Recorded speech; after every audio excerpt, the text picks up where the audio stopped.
Hello, everybody. Jan Rutherford here. And today I have a very special guest, Val Cummins from Ireland and in Cork. And it's 8 o'clock at night there. Right, Val? It sure is. You're spot on. We've Yeah, finished our day and you're in the middle of yours. that's right. It's noon on the West Coast and 3 o'clock on the East Coast of the United States. So since I saw you last and you're in Cork, and for those that aren't familiar with Ireland, it's sort of the southeast. It's kind of like the Florida part of Ireland, right? that's a that's a bit of a stretch, but we'll take it. And the company you're at now, you just joined in August, right? And the Right. name of it is So I joined Simply Blue Energy as the Director of Operations and Director of Ireland Projects. And Simply Blue Energy is a blue economy developer. And I joined in August after 21 years in University College Cork. So it's been a huge change and a leap of faith, and I'm absolutely loving it. Yeah, it's been nice. extraordinary. Well, congratulations. And that role as a director, and that's basically a president CEO role.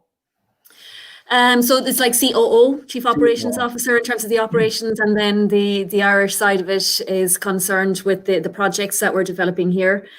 So our company is, in terms of blue economy, we are specifically interested in floating wind energy projects from that sort of offshore wind space. And we also have interests in low impact aquaculture, and we have had a long-term interest in terms of watching wave energy technology, and Right. in terms of the commercialization of that sector, we're poised and ready to deploy a wave energy project in Ireland in the next few years, as well as two floating wind projects. One off that Cork coast that you mentioned, the real Right. capital, and another floating wind project off the west coast. Yeah. So that's my remit. So it's all about renewable energy, sustainable energy, Yes. right there in Ireland, and the market is beyond Ireland. It's right. Absolutely. I mean, of course, we're in such an exciting but such a perilous time, aren't we, in terms of the sort of the existential crisis that we're experiencing, Right. with regards to climate change and sustainability, and of course, layering on top of that the COVID pandemic. And I suppose what that all does, it puts into sharp relief the fact that we need to accelerate change. And decarbonisation of our economy is a huge part of that. And that's obviously not just an Irish issue, that's a global issue. And in terms of floating wind as, I suppose, next generation of technology with regards to marine renewable energy, there's about 65 megawatts of floating wind deployed at the moment, but estimates that will get up to 10 to 30 gigawatts by the end of this decade. So it's a really fast moving market. Wow. In the UK, in Ireland, in Portugal, in Japan, in Korea, and indeed in the States too, and other areas. And our friend Andrew, I see he's online, Andrew Parrish, and I know from Andrew, one of the hard parts about energy offshore is basically storing it and then transporting it. So has that part been solved? I suppose there's a huge amount of technological innovation that goes with this whole area, in terms of energy production from floating offshore wind. In an Irish context, one of the really interesting challenges is the fact that it's a relatively small domestic market here for electricity, even though the trend is going up because of demand from data centres and so on. So in terms of alternative routes to market, the generation of green hydrogen from floating wind is something that we're really interested in. And that opens whole new prospects then in terms of storage and transport of energy, not just, traditionally in terms of electrification, but now in terms of gas infrastructure, whether it's via tanker or via gas pipeline and so on. So, all of this might seem futuristic, but there's a lot of effort going into this area in Europe in particular. The European Commission launched the hydrogen strategy for Europe back this summer. And in the same way that I described the kind of the acceleration of floating wind, it's almost like a parallel trajectory in terms of green hydrogen and the course that it's taking towards large-scale commercialization and industrialization too, which is anticipated for that sector by the end of this decade. So lots of really exciting innovations going. And I know Andrew has, Andrew has an interest in micropiles. So just as one other completely different piece, in terms of securing foundations at sea, you have your traditional drag and embed anchors, but companies like micropiles are really innovating in terms of different ways of securing complex structures at sea. So it's just everywhere you look, whether it's, the turbines, the bottom of the ocean, the gas pipelines, the electric cables, there's innovation everywhere. And it's just a hugely exciting area to be in. Well, I had the opportunity to interview again via Andrew, Vice Admiral Mark Mellett, who heads up Ireland's defense forces. And it was interesting. Here's a person who's in the profession of arms, and he was talking all about climate change. And absolutely, yeah, it was interesting that he tied that in his role and how symbiotic a big part of Ireland still is with regard to academia, government, and business. Yeah, and you think of the likes of Mark Mellett, and I've just tremendous respect for him, and I've had the privilege of working with him closely over a number of years through the whole IMAC Initiative, which was the Irish Maritime and Energy Resource Cluster. And we worked at the time very closely with the Naval Service, and that was a real eye-opener for me around the whole area of security and defence. And when we're talking about security, of course, and you kind of open your mind, it is about environmental security, it's about climate security, it's about economic security. And at the time, we were really concerned actually with economic security, because when we were working together, it was after the Celtic Tiger had crashed here in Ireland, and we were facing a very tough period of austerity, which the country did go through.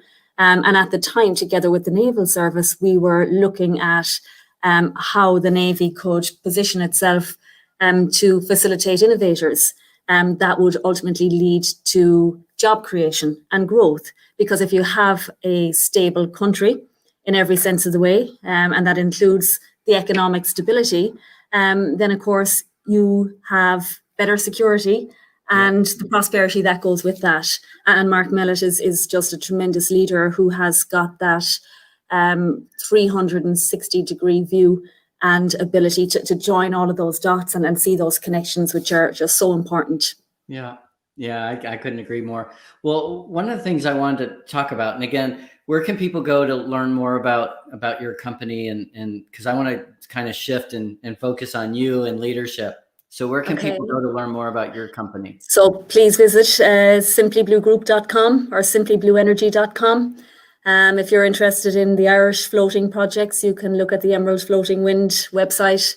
And our other websites, such as Blue Gem Wind, which is our joint venture partnership with Total in Wales, and leadership there in terms of developing what will be one of the largest floating wind projects in the world when it comes on stream later this decade. So check it all out, or follow me on LinkedIn, and I can respond to anybody that's got any queries or requests with regards to that business. Delighted.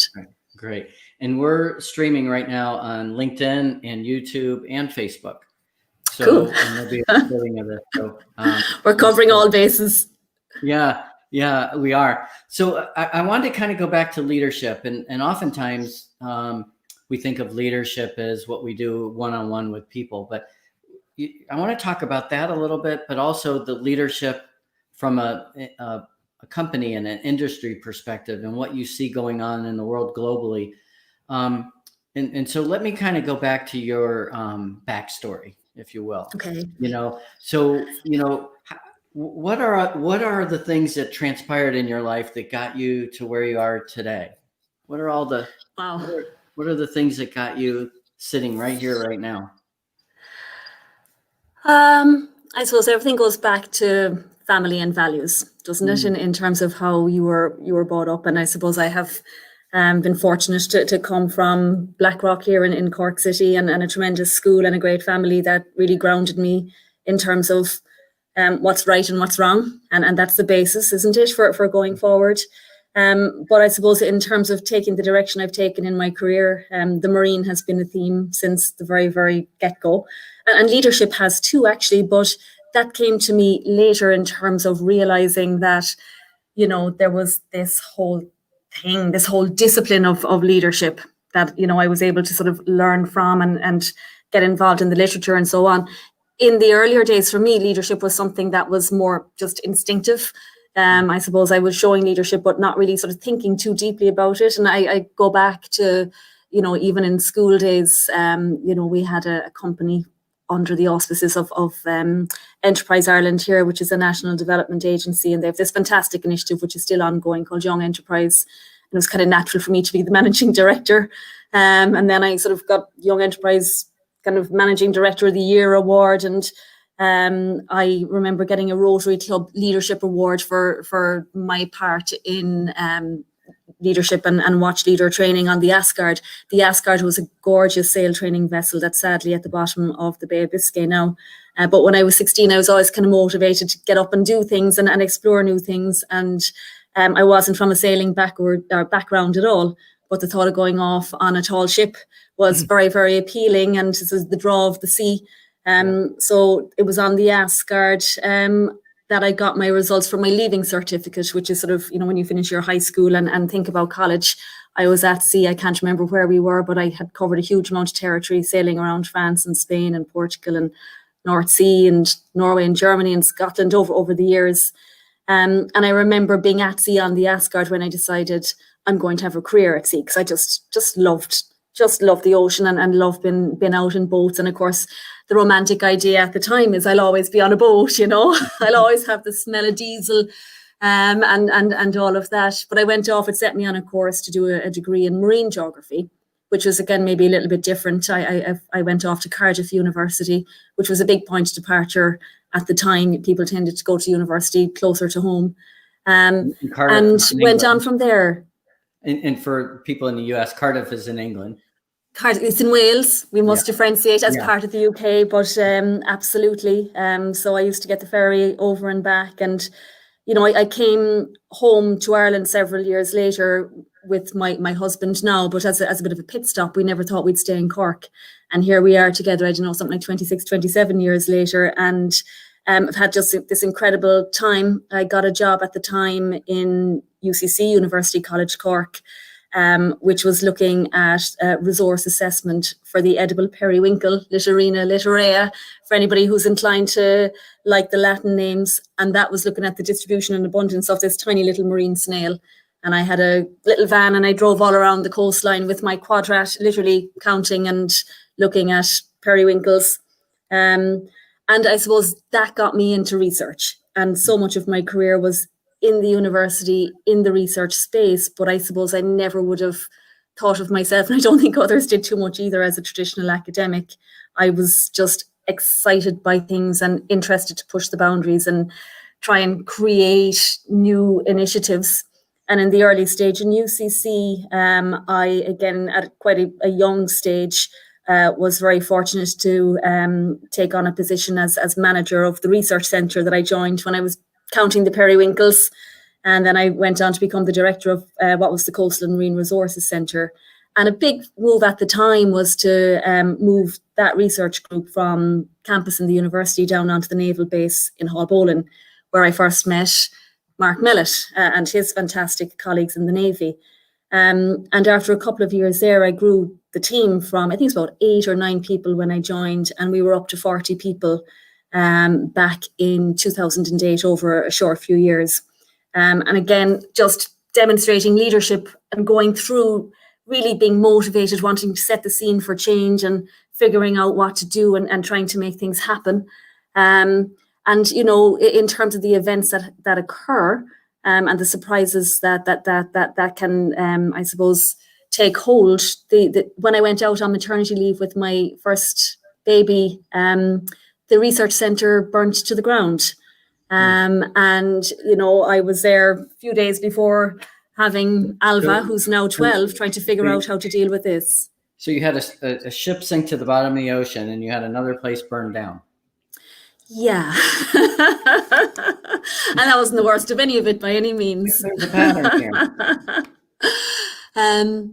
But, you know, that was, you know, crisis and crisis management then, which is a different thing. And I suppose you see and find yourself responding to these things and taking it in your stride. And rebuilding, which is what we did then. But that was just an amazing opportunity. So instead of rebuilding that research group of about 40 marine scientists, we took advantage of that awful situation and made a proposal to the university that we'd rebuild and come back bigger and better.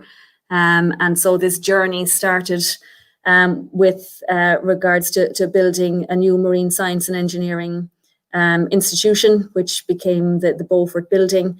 And that was in a whole other direction. It wasn't about building the research team and getting the funding to make all that happen. It was basically going out then and going after government to try and inspire the change that was required to bring the funding for that building and that institution, which was part of a vision for a marine innovation hub in Lower Cork Harbour. And that was very much then another level of working with institutions, with the Navy, with the university, with the Institute of Technology. And, I was lucky to be seconded into a position which was the director of IMAC at the time. And again, I found just kind of punching above my weight in terms of the ability to and the opportunity to influence in that position, but to kind of come to the end of the story, in terms of all great projects, not everything succeeds. And unfortunately, that project was really taking off with tremendous impact, and the grind of a public sector institution, I suppose, put a halt to the great ambition that we had. And that was a learning curve in terms of thinking, well, here's all the right things happening, and yet we can't move forward here because institutional dynamics got in the way. And this is my point about sort of doing things instinctively up until then. I was fortunate enough to go on a Women in Leadership course in Harvard University. And that was just this amazing point in 2017 of pausing and just thinking, okay, what is this leadership gig all about? And having amazing lecturers at the time, people like Amy Cuddy. I got to know and to work subsequently with Amy Edmondson, who is now a great friend and colleague, Paul Verdon. Their whole sphere, psychological safety and strategic error management and all of these subsections of the leadership discipline. So it was just great to just take that time out and then just try and sort of look back over your own story and your own trajectory and say, okay, what can I learn now? And I suppose since then I've been much more cognizant of the leadership domain and dipping into literature and being more mindful about how I suppose I communicate and interact with people in terms of the privileged position that I find myself in now, in this company director position. Yeah. So there, you're sorry you asked now. That was a long story. No, that's great. So as you reflect back, heretofore, what experience taught you the most, and I guess I'm asking, what setback or failure did you have from a leadership perspective that really provided a really great opportunity for you to step back and learn from? That was that time in 2017, the demise of the IMAC project. Okay. It was a surprise that caught me off guard. And, I suppose what I observed looking back through the lens of strategic error management with the likes of Paul Verdon was that you have to really be mindful of the signals. So we're all great when things are going right, but if things are going wrong, I took a decision at the time to ignore the noise and the grumblings and, focus on the impact and say, well, if I get this, then everybody will come with me and say, of course, you were right all along. But I think sometimes you have to slow down and maybe adapt to the pace of others. Because, if you're like me and you're inclined to just want to, get to the impact and to get the job done, then if that's all about bringing others with you, you're not going to get there, are you? What were if you can't slow down? What did you, when you said you missed some of the signals, what did you miss? What should you have heard and paid attention to or saw? I heard and saw the, I suppose, the community that was putting against the project that I wanted to deliver. But instead of slowing down to really hear what they had to say or really understand their perspective and maybe change tack or change course, the focus was crack on and they'll get it, and that doesn't necessarily work if you need to bring, those people with you. Right. So it is really about if you want to bring people with you, you've got to have, obviously the belief in your vision and feel that's where you want to get to. But in terms of bringing people with you, you have to also understand you're not always going to bring everyone, but you have to bring those that can help you to get from A to B to C. And what's your advice for bringing those people with you? I mean, what's the best way to, especially, working with difficult people, what's the best way to take a step back, win them over and carry on? Well, I suppose it is about exactly that. Take the step back, communicate, be honest, be open, be transparent, listen. You're not always going to agree, and maybe you have to agree to disagree. And, as I said, you're not going to always win everyone, but you have to take the time out to stop and pause and try. And maybe at that point, it's about also thinking about changing tack and seeing what maybe can be done differently to get to where you want to go. Yeah, I wonder, I'm getting an echo. Are you getting there it went away. Must be the cable under the ocean. One of those many communications cables. Yeah. So as you're working through and these folks and these difficulties, was there a point where you said, boy, I've got to be clear about the decision-making process? Because partly what you're doing is you're trying to bring people on board. There's information going back and forth, but there's decisions that you're hoping are reached. So did you develop through the trial and error a better model for decision making, whether it be in one organization or a symbiotic, array of people like you've worked with so much? Well, what I'd say I've learned is to really pay attention to the fact that good fences make good neighbours. And that's about clarity in relation to roles and responsibilities and decisions and decision making. But of course, while that's really important, you also have to allow space for agility and entrepreneurship and creative thinking and stretching across boundaries. So, a lot of the time in theory, things sound great, and in practice, they're often and usually are a lot more complex. But I do think, as I said, good fences make good neighbours. That helps in terms of governance, in terms of architectures, in terms of decision making. Yeah, except in Ireland, you don't have fences; you have walls. There's a few stone walls around, all right. Yes. Yeah.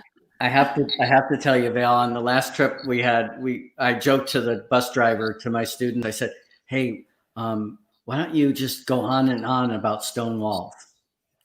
And I had no idea the guy, literally, that was his passion in life. Oh, really? Was stone walls, and especially the ones without mortar. And there were the vertical and the horizontal. And I think we got 6 hours of an education on stone walls. It's obviously inspired you. You look pained. You look pained when you're telling me about that. Oh, it was funny. I mean, it was funny. I mean, you had to love him for, his passion. And speaking of that, passion, I wonder, especially for maybe some of the people that are earlier in their career listening right now, how has your definition of success evolved over the years? And what does success look like for you in 2021? Okay. Well, I know what our goals are in terms of my professional outlook for 2021. And I know that success will look like,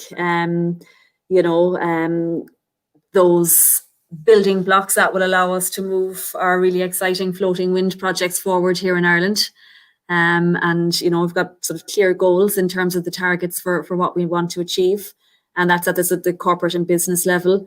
For me personally, success will be bedding into this new role. I suppose I'm on a learning curve. I've come from the public sector and I'm coming into the private sector. And I think I have to be patient with myself in terms of just adapting and absorbing. So I think success will be feeling, that I have made that transition and I'm well and truly in my comfort zone in this new space. And that's very much then about being surrounded by the right people. So success, it's all about the team. And I've been really fortunate to have a chance to recruit the team for the Ireland projects here. And, you're only as good as the people that you're surrounded by. And, there's no I in team. And really success in 2021 is to really bed in that team and find our dynamic and really, I suppose, be as effective and as efficient as we possibly can. So they're short-term goals. I think they're plausible. I think they're achievable, and I think goals need to be. There's not too much of a stretch in those. And yeah, I think this time next year, if I'm sitting here thinking, okay, we've delivered on our targets, the team is rocking, and I'm well and truly bedded in to this new space, then I think that'll be fair going. I'll be happy with that. Yeah. And of course, all of that then is linked to what we really want to see happen, which is the impact that those projects have. It sounds, like motherhood and apple pie, but the impact those projects have on those stretch goals, which is to play a part in climate change and decarbonisation and doing the right thing. And someday being able to say to my girls, look out towards the horizon and see those wind turbines, and I was part of that.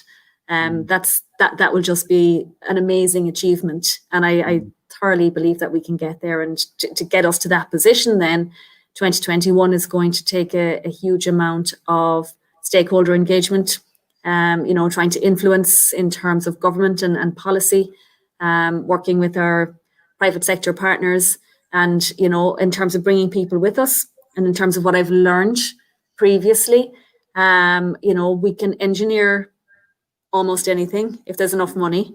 You can't socially engineer an outcome. So I think absolutely, 2021 and success will be about constantly working towards the social license to operate for these projects. And that'll be, again, it's about the communication this time with fishers and with coastal communities and others that have a stake and an interest in what we're going to be doing in the vicinity of the Kinsale gas field, which is being decommissioned. And that's where we want to put our turbines, or off the coast of West Clare. And so that, and I understand that in terms of leadership and the responsibility that you have, it is about listening, communicating, hearing the signals, bringing in the principles of strategic error management if needs be, and adapting courses if needs be, but hopefully getting to that end point and where we want to be as well. You just planted two really great images in my head. One was Kinsale, which I've been to once, but the other is you articulating your vision, what you want to say to your girls, and looking out on the horizon. Oftentimes leaders really struggle with painting what the vision is. Here's where we're going. And I think you've done a wonderful job. You've also said something that I think is a great reminder to people, and that is to be patient with yourself.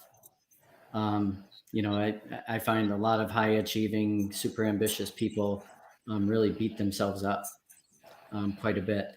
And you mentioned how important the team is and the people. We all know that the most important ingredient for a team is trust. And I'm just wondering what you've learned about creating and sustaining trust within a group of people. Trust is a hard one. And it's all about, in order to gain somebody's trust, you have to be worthy of their trust. So it's about trustworthiness. And I think to be trustworthy, you have to be honest, you have to be humble, you have to be transparent. And I couldn't agree with you more. Trust is absolutely at the essence of leadership, really, isn't it, in terms of bringing people with you? So what I've learned about trust is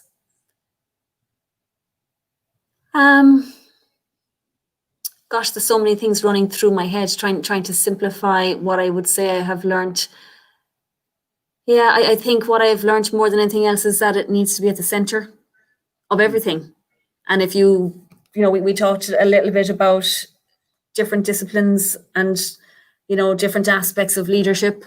And I can see all the books on your shelves behind you. And I'm sure, there's lots of really powerful and compelling words about leadership amongst those pages. But I'd say if you boil the whole lot down to one simple word, that will be it. I'm glad you brought it up, because actually to get to this point in a discussion on leadership and not to put trust at the center is it's really, really, it's essential. It's so important. Yeah. I should show you. Go this way. Let me go this way. There's a map of Ireland. So when are you coming back next? I know we have obviously plans have been curtailed. You're waiting for that green light to travel. Hopefully, I'm hoping 2022.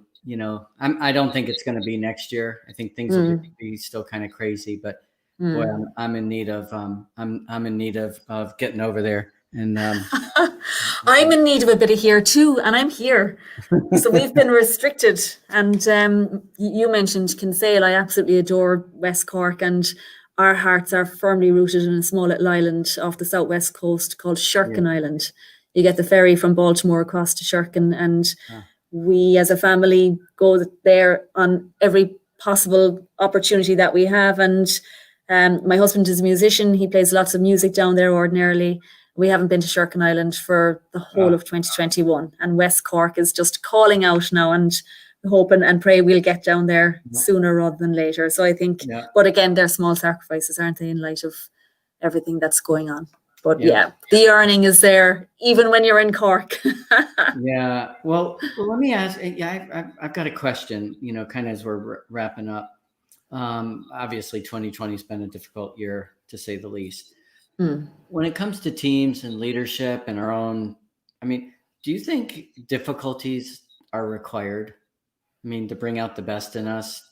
Do you think a team has to have, do you think that's sort of a secret, hidden, not talked about ingredient? Is teams really perform best when things are hard and they're difficult and the challenges almost look insurmountable? Do you think that's something? Yeah, I do. What doesn't break you makes you stronger. And that's the truth. And you live and learn from the experiences that you have. And if everything was too easy, everybody would be doing it. So, the leadership piece is all about obviously having that vision and trying to move things forward and to deliver the change that you want to see. But that's never change isn't easy. So you have to understand and accept that there will be challenges, and learn how to cope with those challenges, and coping mechanisms and building inner resilience is really, really important. And not just for oneself, but making sure that everybody is okay. Then that resilience piece is there and available to everyone, and you can do your best for others by being a mentor, being a good manager, being a supporter, being a friend. Those things needn't be separated in the line of business. It works best when it all comes together and you get that tremendous dynamic within a team. But for sure, when something is hard won, you value it and you appreciate it all the more. So those challenges, I do think, are fundamental to making you better and stronger.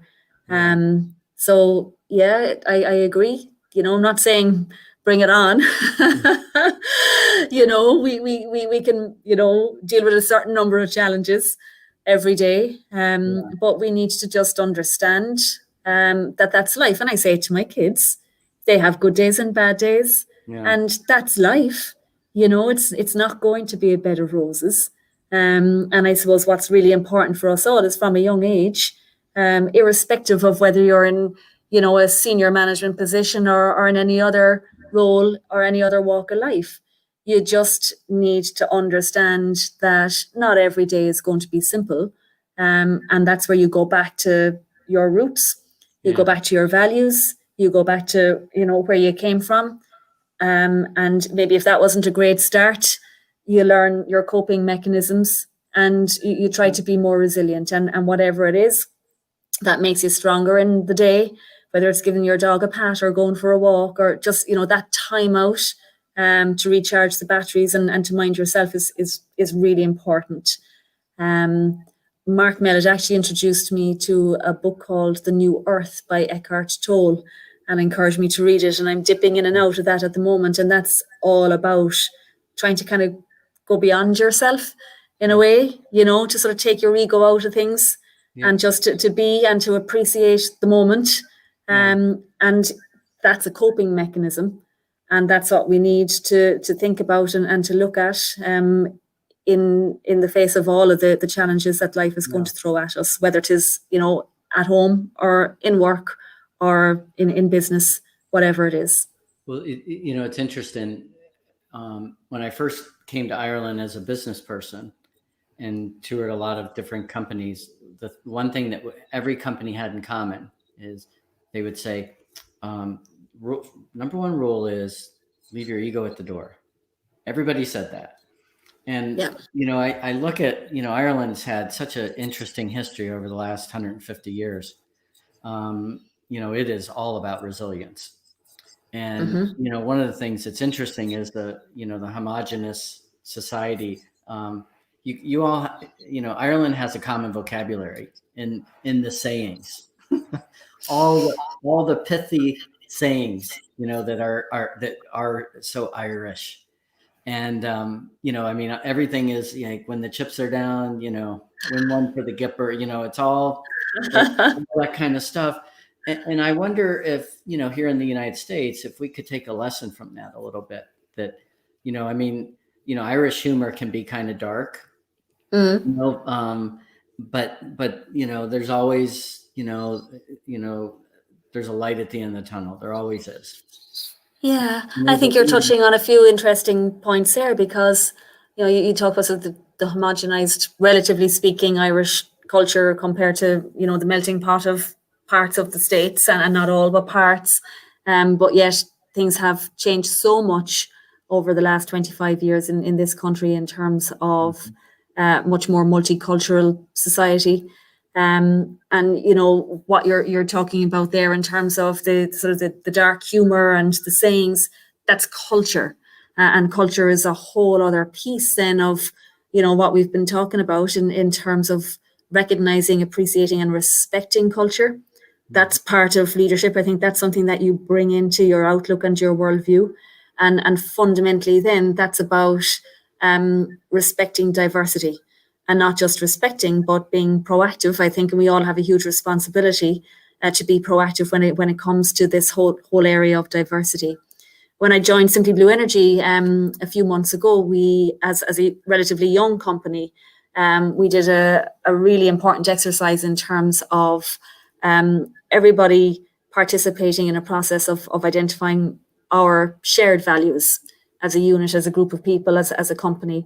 And, our values really reflect what makes, I think, everybody here get out of bed in the morning, which, is our passion for renewables, our passion for the sea, and our passion for doing the right thing. So passion, respect, integrity, courage. And then the other value that came up was diversity.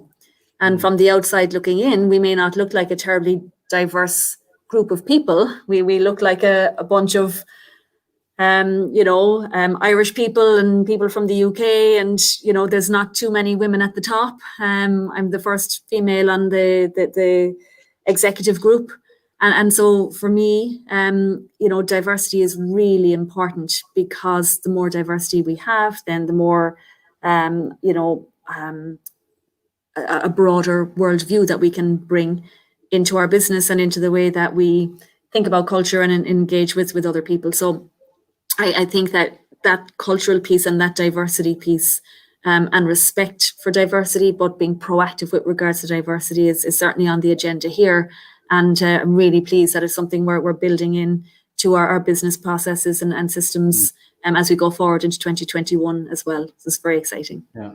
Well, you use the term worldview, and from a leadership, we use point of view. Oftentimes, Mm-hmm. it's really Mm-hmm. important that you hear the unheard, see the unseen, to understand different points of view and have that perspective that I only agree. you can have. But part of it is, like the Irish say, is leave your ego at the door. I mean, you're not going to see anybody else's point of view if you're just want to be right and push and shove your way in.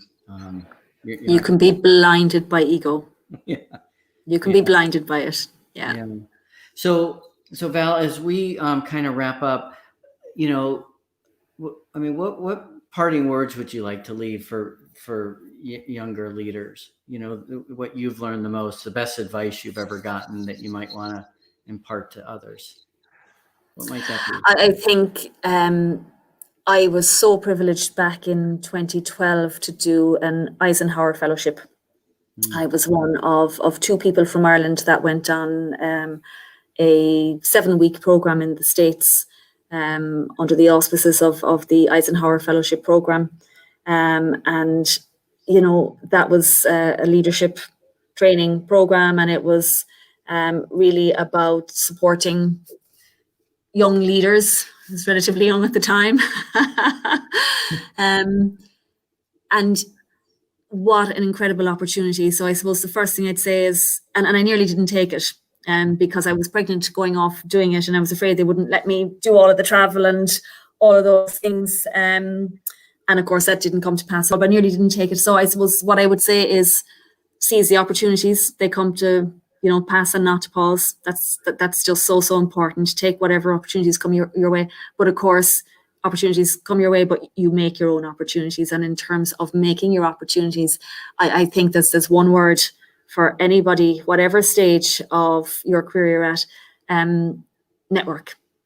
Really and truly, network is everything. And it's about what you know. It's about the piece of paper you get when you graduate and all of those wonderful courses that you might do academically or professionally. They're so important in terms of enriching and knowledge building. But actually, it's what you know coupled with who you know. And finding your way in terms of surrounding yourself with a network of people that you can be inspired by. That's so important because that gives you the buzz. When you're working with people that inspire you, oh my God, it's so motivating. And that's what I'm loving, really and truly, genuinely loving at the moment. And I sort of missed that over the last few years professionally. So in your network, make sure that the inspirers are there, but then also use that network to try and inspire. And so in terms of getting on, always be mindful of those that are coming up behind you, and help out in terms of that mentorship and support and guidance that you can give to others. You'll be well rewarded. And mind your network, look after your network, nourish it, from the very earliest stage, because absolutely it's so powerful to have the contacts that you need to get forward with your agenda, and to be able to pick up the phone or to have that personal connection is just, I think it's everything, to be honest with you. It's hugely important. Yeah. That's great advice. And of course, we have to give a nod to the best networker in Ireland, Andrew Parrish. Absolutely. Yeah, you owe me a pint now, Andrew, after setting me up for this. And it'll be a Murphy's, not a Guinness. Thanks very much. We look forward to the days when we can go back out to the pub and sit on the high stool again. Yeah. Well, we love my whole family. We love Andrew. We just adore him. Superstar. He's like family. Inspiring. One of the inspirers. Yeah. Yeah.